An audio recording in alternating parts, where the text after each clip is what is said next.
Hey guys, welcome back to the channel. Today we have a quick sort of review for you guys about these Rapido Super Continental Line passenger cars. These cars were made a while ago. In fact, the Super Continental Line was Rapido's first run of passenger cars, to my understanding. So they were made quite a while ago. And so obviously I will take that into account, compare them with other passenger cars that were built by manufacturers in a similar kind of time period. Because obviously you can't compare this with a modern Rapido car like the Amtrak Horizon cars, which were made much more recently and therefore have, more, I guess, development and stuff like that, experience in Rapido making passenger cars. But nonetheless, I just wanted to kind of share my opinions on this car. And so, yeah, this car, a little preview, a little kind of background is I bought this car. I actually bought a few of these cars used at a train show recently for a really good price. I never was really planning to buy these kind of cars from Rapido because Rapido is kind of notorious for taking a specific passenger car prototype, usually a Canadian prototype, a Canadian railroad such as CP or CN. I think it's mostly CP, and then painting it under a bunch of American railroad names, which that's fine. And Walthers used to do that also with their cars. They would take usually Missouri Pacific heavyweight prototypes or various other railroads and paint them under multiple, like a dozen different road colors to sell them. And Rapido having Canadian prototypes, a lot of their cars are usually inaccurate. Again, because most of them were Canadian prototypes, but a few of them are, I guess, accurate, I guess you'd call them. For example, this 10-5 sleeper, which is based off of a very specific Pullman plan, which hopefully I'll put right here in the video, which was, very similar to other 10-5 sleepers that were used by American railroads. So in this case, this is painted for the Santa Fe Railroad. That's the reason I bought one of these cars. Now that being said, this won't be used for Santa Fe. I'll be using this as a stand-in for a New York Central 10-5 sleeper, because New York Central had a sort of similar two-tone gray scheme. But that's kind of the reason why I bought it. But that's just to say that most of the Rapido lightweight cars are Canadian prototypes, and you'll have to do your research in your own time to figure out what specific car is based off of what prototype. But just that's a good thing to note for people who are trying to get a very accurate consist of cars or whatnot. And I would highly recommend people go through and do that kind of research before you buy a Rapido car. Don't assume that the Rapido, for example, the Rapido Pennsylvania coach lightweight car is a Pennsylvania prototype P85 class. It's probably not. But yeah. And in any case, though, the 10-5 sleeper is a pretty good stand-in for a lot of American railroads. So as I said, I needed New York Central 10-5s, and I thought this was a good fit, and it was a good price at the train show, so I figured I'd get it. And I gotta say, my impression of this car is that it's really, really well detailed. It's very well built. The paint is excellent. It's very finely painted. The colors look good. As I said, this is a Santa Fe prototype, so Santa Fe did paint a few cars in the two-tone gray scheme. This is for the Scout train, which was famously one of Santa Fe's trains that was that used passenger cars that were all in the two-tone gray with the light gray and the dark gray.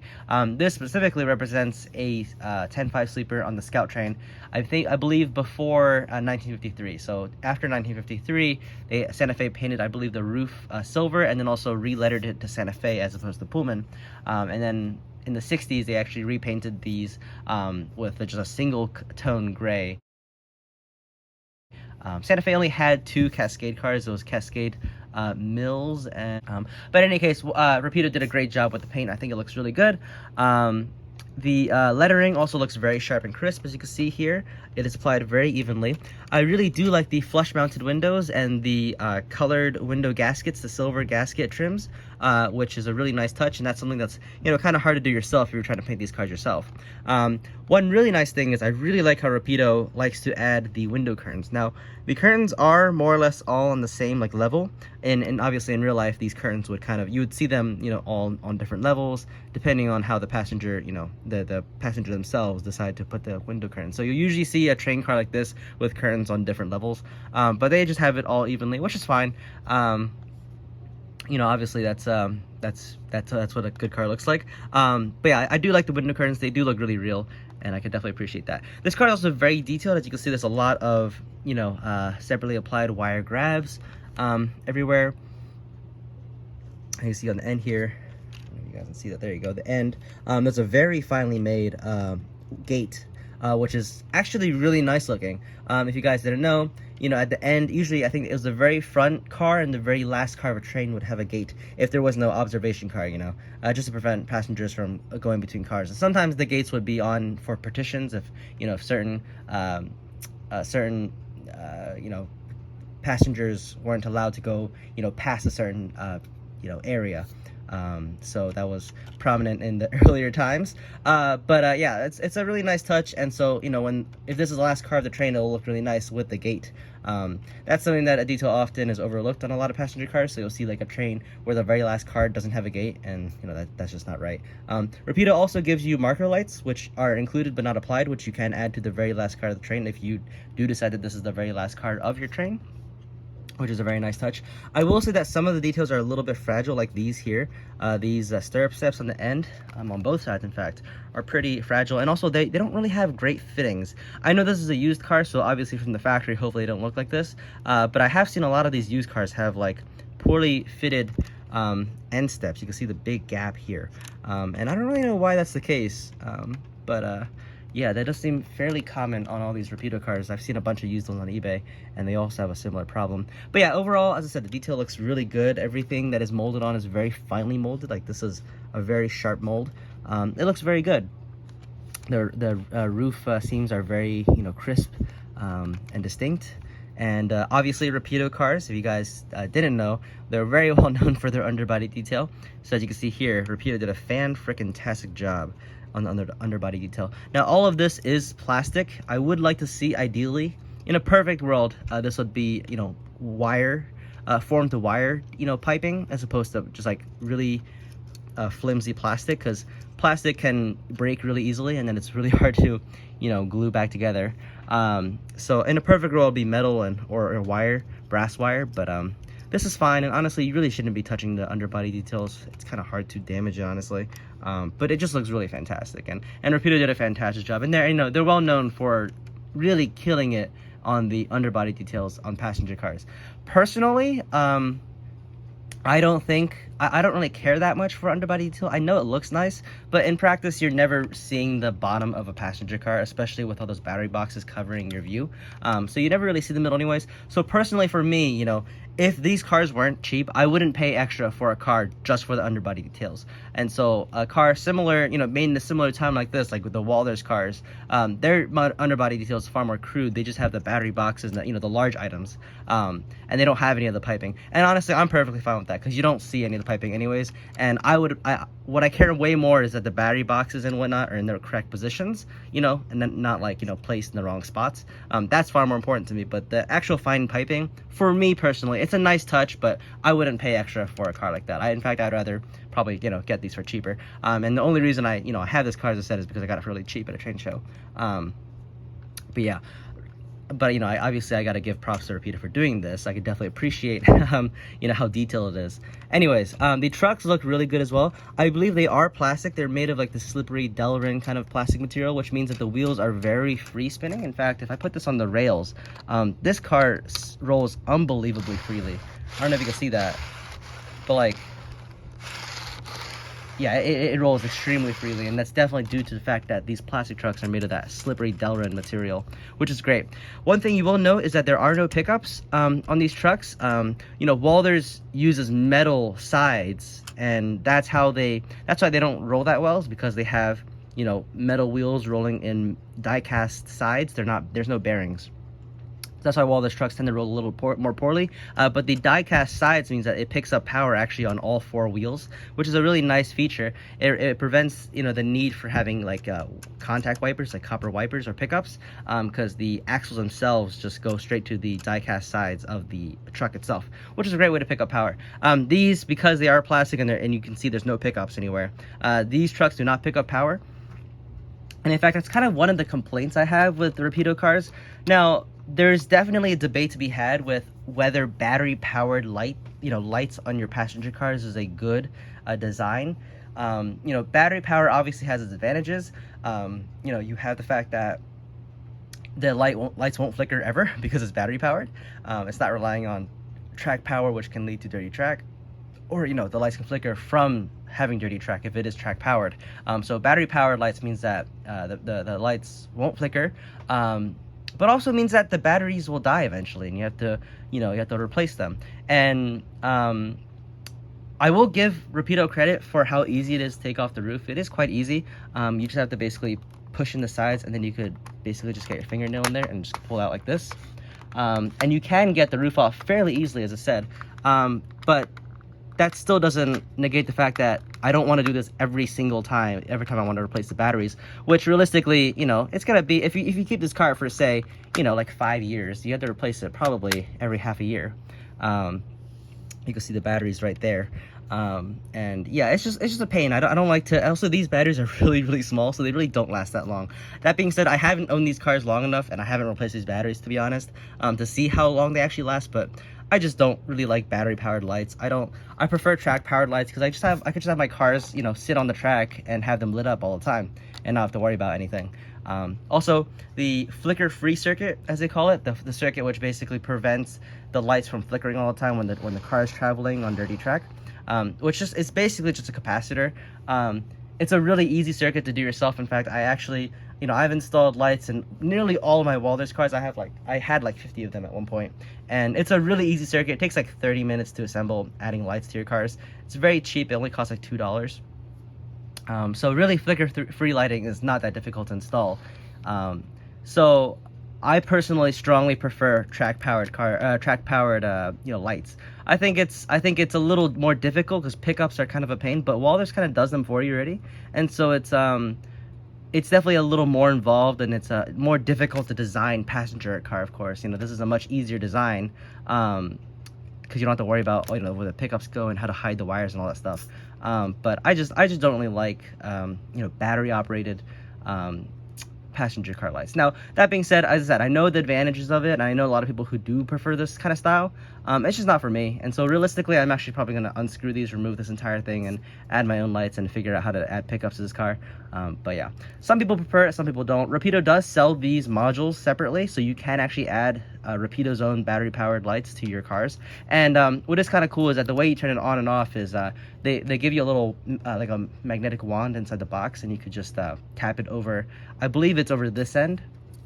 Yeah, here it is right here. Here's the little reed switch. If you tap the magnetic wand over here, it'll basically turn the lights on and off, which is a pretty cool feature, I'm not gonna lie. Very creative way. It makes it so you don't have to take the the roof off every time you want to run your trains. But that being said, as I said, I don't like taking the roof off that often. I feel like this roof is only going to be able to be taken off so many times before one of these clips breaks, and then you're just gonna have a loose roof, which is not something I want to have. But yeah, one thing that is cool now that we have the roof off is we can see the interior. Rapido did a fantastic job with the interior again. They molded the interior in 2 different colors, which is really cool because usually a lot of other manufacturers, you'll see the interior just be a single color plastic. And they even have the little like curtains. You can barely see them actually through the windows, but in here you can see the curtains, which is really cool. It's just a thin sheet of plastic with some paint on it to mimic the curtain effect. But that's actually a really cool touch, and I wish other manufacturers did this as well. I think it looks really nice. You can see the little sinks and the toilets over here. Yeah, it's a really well done interior. You could see the 10.5 roomette, 10.5 roomette division here. You have 10 of these little single rooms, and then you got 5 of these big rooms. That's why they call it a 10.5. So yeah, then you got a public bathroom, of course, with a sink and toilet. So yeah, Rapido did a really good job with the interior. And as I said, I like the design of how easy it is to take off the roofs. Walthers cars are notorious for having to do the twist method to remove the roofs, and oftentimes you'll break off some clips. So Walthers cars are definitely not designed to have the roof taken off that often. These definitely are more accessible, but again, I just don't like having to do this every time because it feels like I'm gonna break a clip or 2. Anyways, I'm gonna put this back on, and yeah, it was really easy actually. You just saw how easy it was. But yeah, so I mean, that's pretty much it. Honestly, I think Rapido did a fantastic job. It's really intuitive to take apart, really detailed. Oh, one more thing I forgot is the diaphragms. So these diaphragms actually do go in and out. Well, it's not showing well right now, but maybe let's try the other side actually. I think that one might be a little bit jammed.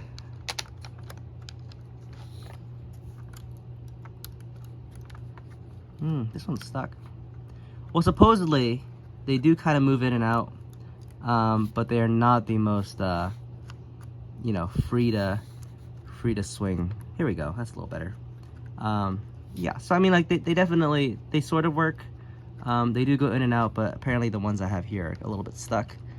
But yeah, they should operate. I think they do. They don't really turn left and right per se. Yeah, they're a little bit crummy. I think it's because the original owner probably painted this. That's the reason why it's not operating so well. But yeah, they do operate. They do go in and out, but apparently the ones on mine don't seem to like to do that. So maybe don't use mine as the reference. Maybe you should. Maybe I'd recommend looking at someone else's maybe. But yeah, it looks like they do go in and out. It's just mine are a little bit stuck. So they do operate, which is cool. Which is nice to see. You know, you definitely see certain passenger cars these days that don't even have operating diaphragms that don't go in and out, and that's a real shame. So yeah, these are nice. So anyways, mine, I would not take mine as the leading example though. So it looks like they painted the inside a little bit. So anyways, overall it's a very nice looking car. It looks really good. It definitely is a little fragile, as I said. There are definitely some areas that I think they had to work out a little bit more, like getting all these things flush. You can see this really annoys me. You see that like big gap? It's really annoying. Anyways, definitely some things that they flushed out in future passenger car designs. But as I said, as the first attempt for Rapido to make passenger cars, or like, you know, at least maybe not first attempt, but one of their earliest passenger car models, they did a really good job. It's very well detailed. It's well designed. It rolls really smoothly. It's very, you know, quite robust. It is a little fragile, but that's kind of true for anything that has a lot of detail, so I'm not putting a mark against that for Rapido. I just wish these are a little bit cheaper. I know these go for a lot on the used market especially, and I don't know, man. I don't think you should pay that much for these cars. They're nice, but I wish they were more prototypical, you know. If they made like road prototype specific, that'd be really cool. But yeah, overall they look really nice. They run really smoothly and freely. Yeah, they're decent designs. They're good cars.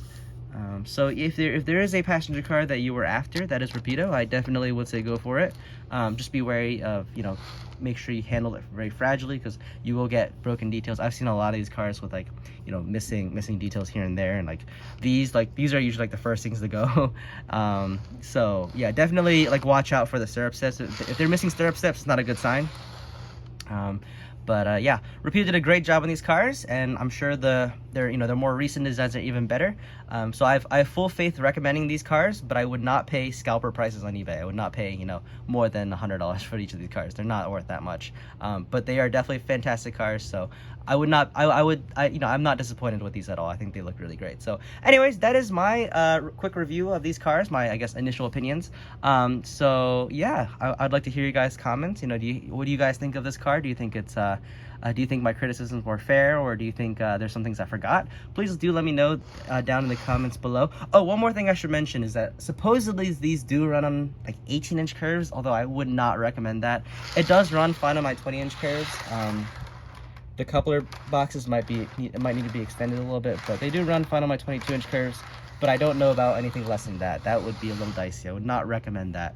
I would not recommend any 85-foot scale car to be running on 18-inch curves. But yeah. Anyways, really well operating cars.